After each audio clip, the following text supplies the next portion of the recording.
Hi friends, అందరికీ నమస్తే. అందరు ఎలా ఉన్నారు? ఇది నేను డ్రైవింగ్ నేర్పించిన దుబాయ్లో driving school, Galadari motor driving school.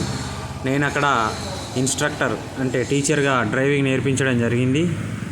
నేను అక్కడ 14 సంవత్సరాలు దుబాయ్లో ఉన్నాను.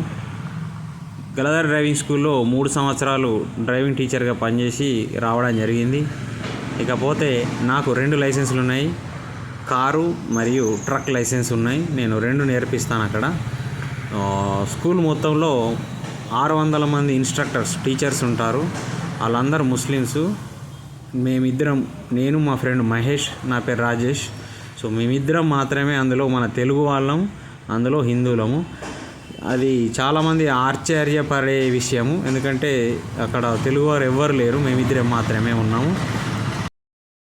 ఇకపోతే ఈ ఫోటోలో కనిపించేది నేనే.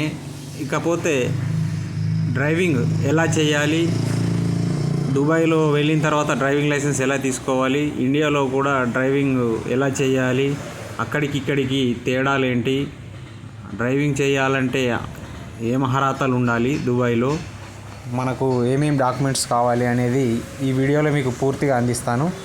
ఇకపోతే నేను వచ్చేసి డ్రైవింగ్ స్కూల్లో జాయిన్ అవ్వడానికి 6 నెలలు ట్రైనింగ్ ఉంటుంది. నాకు 10 సంవత్సరాల ఎక్స్పీరియన్స్ డ్రైవింగ్ ఉంది కాబట్టి నన్ను అందులో సెలెక్ట్ చేయడం జరిగింది డ్రైవింగ్ స్కూల్లో. సో డ్రైవింగ్ స్కూల్లో మనం టీచర్గా సెలెక్ట్ కావాలంటే 10 సంవత్సరాల డ్రైవింగ్ ఎక్స్పీరియన్స్ దుబాయ్ది ఉండాలి, యూఏది. ఇకపోతే 3 లాంగ్వేజ్లు మాట్లాడగలగాలి, హిందీ, ఇంగ్లీష్, మన మాతృభాష ఏదైనా, ఇంకా వేరే ఏదైనా ఇంకోటి అడ్వాంటేజ్, ఏదైనా ఒక లాంగ్వేజ్ నేర్చుకొని ఉండాలి. ఇకపోతే ఇంటర్మీడియట్ పాస్ అయి ఉండాలి. దాని తర్వాత ఇంగ్లీష్ టెస్టు, డ్రైవింగ్ టెస్టు మళ్ళీ ఉంటాయి, కంప్యూటర్ టెస్ట్లో ఉంటాయి, సిగ్నల్ టెస్ట్లు ఉంటాయి. ఇవన్నీ అయిన తర్వాతనే మళ్ళీ మనకు ఆర్టీఏ కార్డు ఇవ్వడం జరుగుతుంది. అప్పుడే మనం డ్రైవింగ్ నేర్పించడానికి అర్హత పొందుతాము.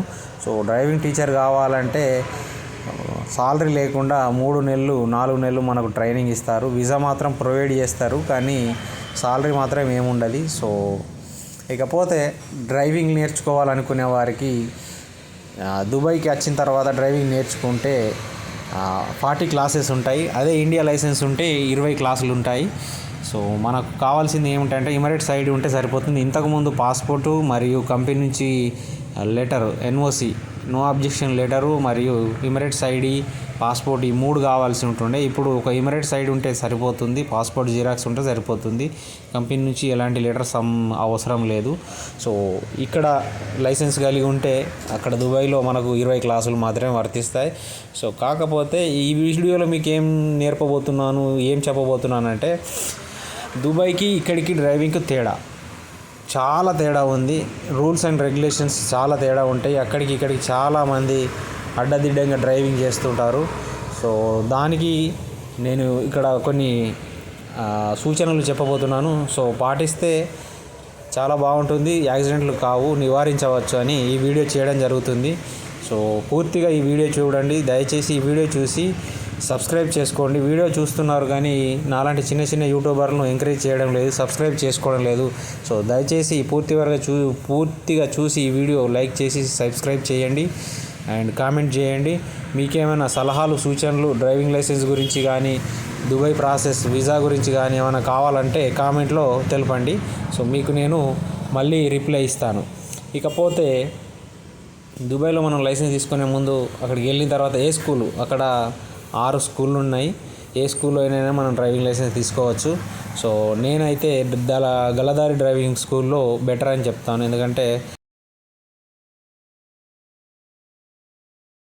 ఎందుకంటే టాప్ 3లో ఈ 3 స్కూళ్ళు ఉంటాయి. ఒకటి Emirates, Dubai driving school and Galadari driving school. ఈ 3 చాలా పెద్ద స్కూళ్ళు యూఏఈలోనే. మా దాంట్లో అయితే 600 ఇన్స్ట్రక్టర్స్ ఉంటారు, టీచర్లు. ఇమిరేట్స్లో 800-900 ఇన్స్ట్రక్టర్స్ ఉంటారు. దుబాయ్లో వచ్చేసి 700-800 ఇన్స్ట్రక్టర్స్ ఉంటారు. సో ఈ టాప్ 3 స్కూళ్ళు ఇవి. అండ్ లెర్నింగ్ కూడా చాలా మంచిగా నేర్పుతారు, చాలా బాగుంటుంది. సో అందుకే నేను ఇవి 3 స్కూళ్ళు బెస్ట్.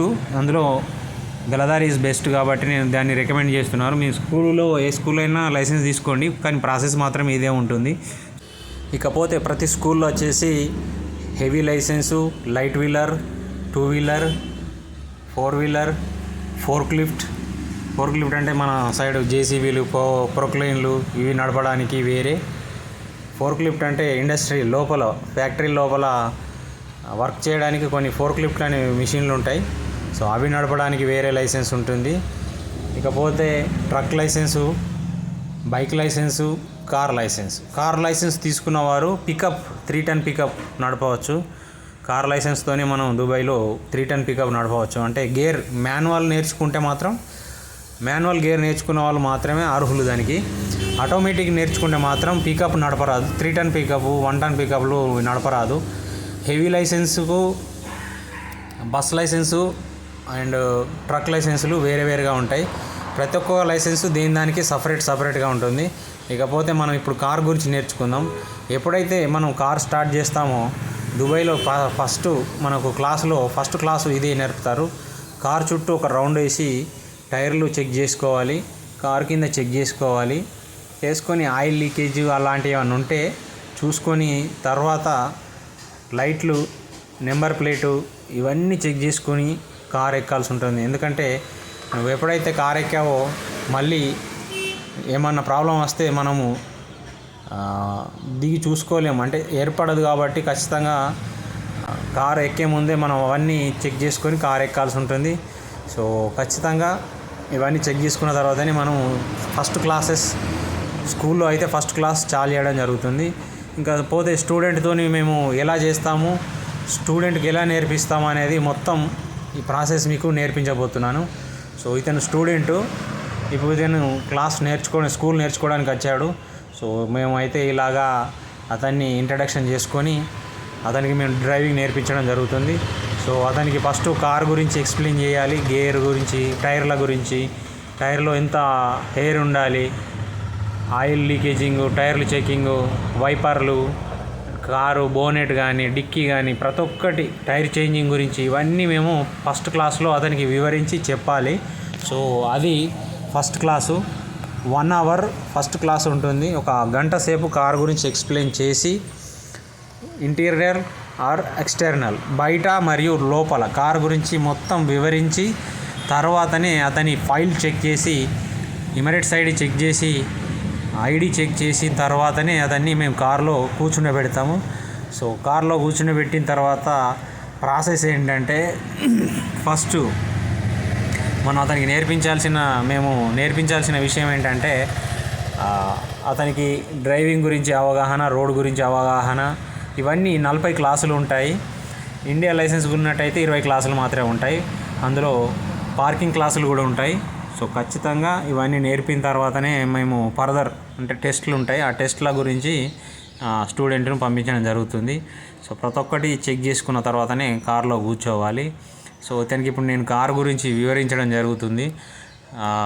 ఇకపోతే ఖచ్చితంగా లైట్స్ అనేది చెక్ చేసుకోవాలి. యూఏలో లైట్స్ చెక్ చేసుకోకపోతే మాత్రం నైట్ పూట మనకు లైట్లు రాలేదనుకో ఫైన్ వేయడం జరుగుతుంది. అలాగే ఇండియాలో వచ్చేసి హెవీ లైట్ అంటే హై బీమ్ లైట్లు వేసుకొని డ్రైవ్ చేస్తారు. అలా దుబాయ్లో డ్రైవ్ చేసినట్టయితే హెవీ లైట్లు వేసుకొని వన్ వేలో మనము డ్రైవింగ్ చేసినట్టయితే 2 వేలో మనకు ఫైన్ వస్తుంది. అక్కడ దుబాయ్ గవర్నమెంట్ మనకు ఫైన్ ఇవ్వడం జరుగుతుంది. ఎందుకంటే ఎదుటి వ్యక్తికి రోడ్డు కనిపించదు.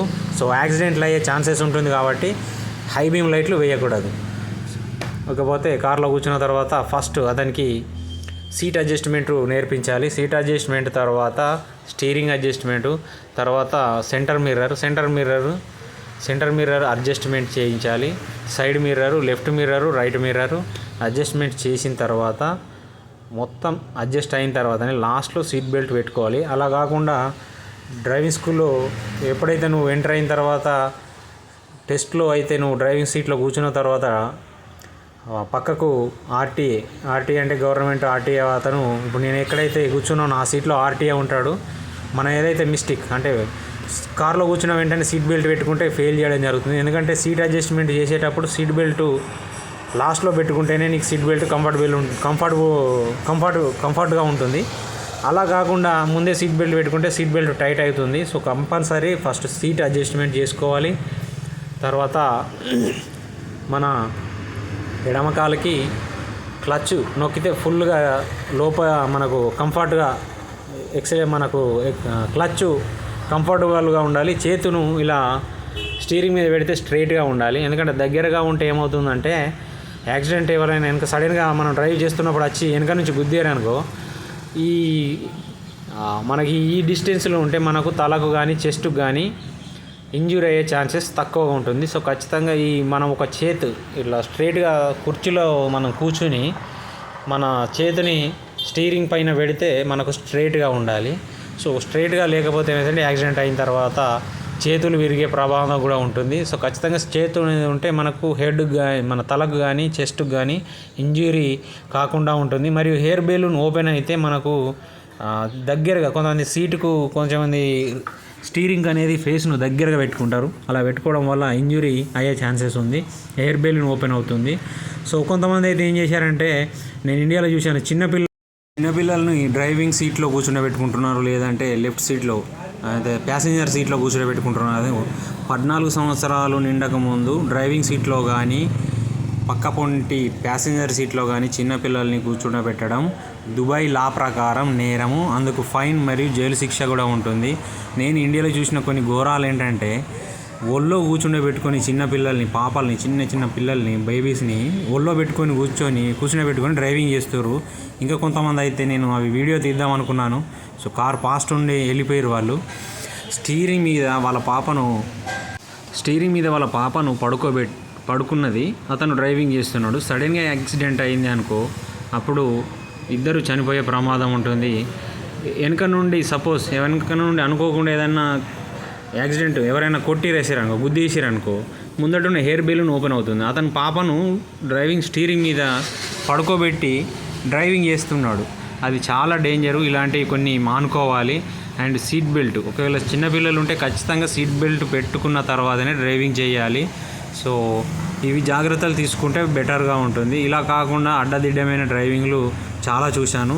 సో దయచేసి ఇలాంటివి ప్రయత్నించకండి, చాలా ప్రమాదం. సో ఇకపోతే క్లాస్లోకి వస్తే, ఫస్ట్ స్టార్ట్ చేసిన తర్వాత స్టీరింగ్ అడ్జస్ట్మెంట్ అయిన తర్వాత ఫస్ట్ సెంటర్ మిర్రర్ అడ్జస్ట్ చేసుకోవాలి, లెఫ్ట్ మిర్రర్ అడ్జస్ట్ చేసుకోవాలి, రైట్ మిర్రర్ అడ్జస్ట్ చేసుకోవాలి. అవి మనకు క్లియర్గా రోడ్డు వ్యూ కనిపించాలి. సెంటర్ మిర్రర్లో అయితే వెనుక విండో ఉంటుంది కదా, ఆ విండో మొత్తం క్లియర్గా కనిపించాలి.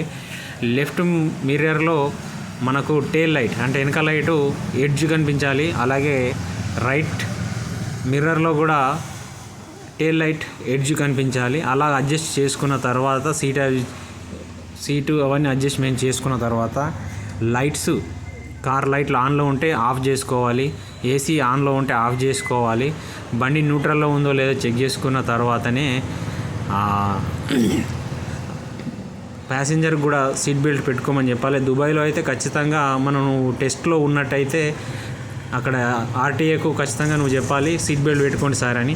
ఒకవేళ అతను పెట్టుకోలేదంటే నువ్వు ఫెయిల్ అవుతావు. సో ఖచ్చితంగా సీట్ బెల్ట్ అనేది పెట్టుకోమని చెప్పాలి.